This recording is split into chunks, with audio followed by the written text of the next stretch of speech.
তো প্রথমেই বলবো ভিডিওটাকেও স্কিপ করো না, ভিডিওটা তোমরা শেষ পর্যন্ত দেখো। হ্যাঁ, যারা যারা আমাদের উপরে রাগ করে আছো তাদেরকেই বলছি, হয়তো আজকের এই ভিডিওটা দেখার পর হয়তো তোমাদের অল্প একটু রাগ কমতে পারে। হ্যাঁ, আচ্ছা বলো তো, তখন তোমাদের ভগবান কোথায় ছিল? যখন তোমাদের পড়ালেখার অধিকার ছিল না, যখন তোমাদের ভালো থাকার অধিকার ছিল না, যখন তোমাদের ভালো খাবার অধিকার ছিল না, না তখন তোমাদের জায়গা সম্পত্তির অধিকার ছিল, কোনো কিছুই ছিল না।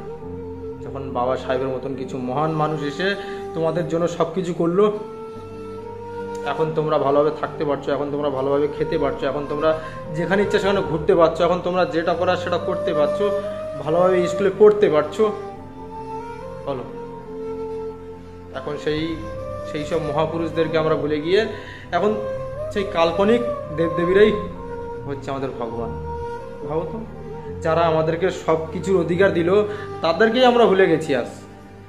আর যাদের আমার এই দশ ও দেশের কোনো অবদান নেই এতে, তাদেরকে আমরা মেনে নিয়েছি। ভাবো, তোমাদের 33 কোটি দেবদেবী বা তোমাদের এই শত শত দেবদেবীরা তখন কোথায় ছিল?